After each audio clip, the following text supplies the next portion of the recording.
Tomato, tomato, potato, potato. Are you operating out of the old self or the new self?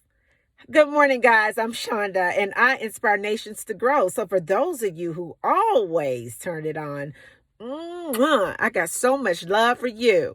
And for those of you who may be new today, well, I want to welcome you. Welcome you to the Sing Life community. And if you haven't done so already, go ahead and click the subscribe button and the bell notification so that we can stay connected. And of course, help me grow this conscious community and raise that level of vibrational frequency on the planet. Well, on this Wisdom Wednesday, I wanted to talk to you today about the old self versus the new self. I want to go ahead and start off by going to 2 Corinthians 5:17 that says, "Therefore, if anyone is in Christ, the new creation has come and the old has gone. The new is here." When you have had an encounter with Christ, with the anointed one, the old person that you used to be, it falls away and you walk in the glory with him in a new image. A lot of us, we wrestle because we have had a personal encounter with God, but we don't want to sacrifice the old person. But then we get frustrated, we get angry, we get mad, we're sad, and almost on the verge as an adult throwing a tantrum because we're not getting out of our life what we know that we should.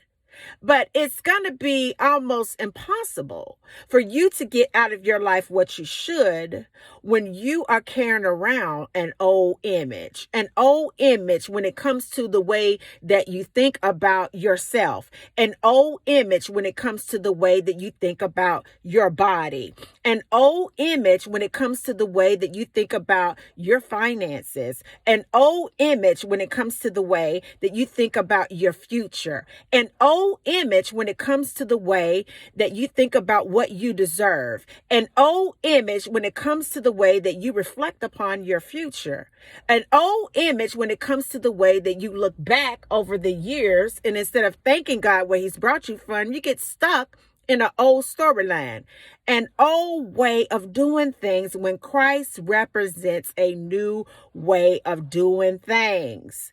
I want you to type down in the comments today that Christ came so that I can have a new way of doing things, an elevated consciousness, a better way to live my life. He came so that I could live a better way. Come on, let's just type that in. Christ came so that I could live a better way. He came so that you could fully abandon who you used to be before you were able to grace or to just stare upon his presence of what you are, what you were created to be.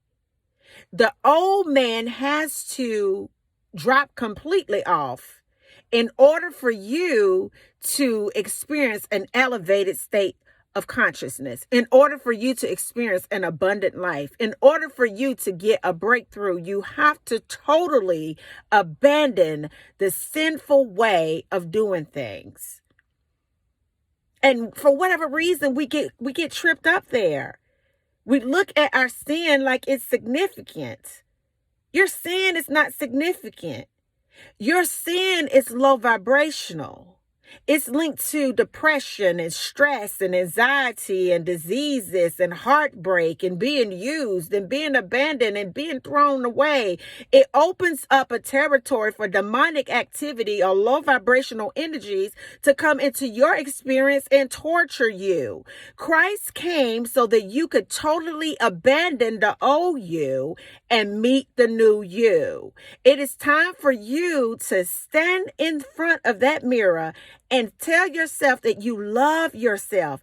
It's time for you to live like the new you now. A lot of us, we wait until we do this and we do that and we do this and we do that in order for us to take on the new image. No, you're doing it backwards.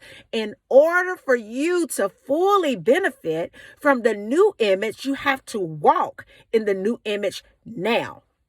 The new image is a state of consciousness. You have to walk in the new image now. It's time for you to meet the new you right now. And the way that you meet the new you is walk in the way that you will walk if you were rich. Talk in the way that you would talk if you want to be more intelligent. Eat the things that you would eat if you were more fit. Live in peace in the midst of a storm. This is how you bring that into its physical formation in your life. It is time for you to meet the upgraded version of yourself. It's time for you to fully accept the gospel of Jesus Christ, the good news, to know that you are new. It's time for you to stop wrestling in your mind with it and totally give it up. So as you go about your day on this Wisdom Wednesday, I want you to know that the new you is waiting to emerge. And I want to say, nice to meet you. And until the next video, guys. Peace. Bye now.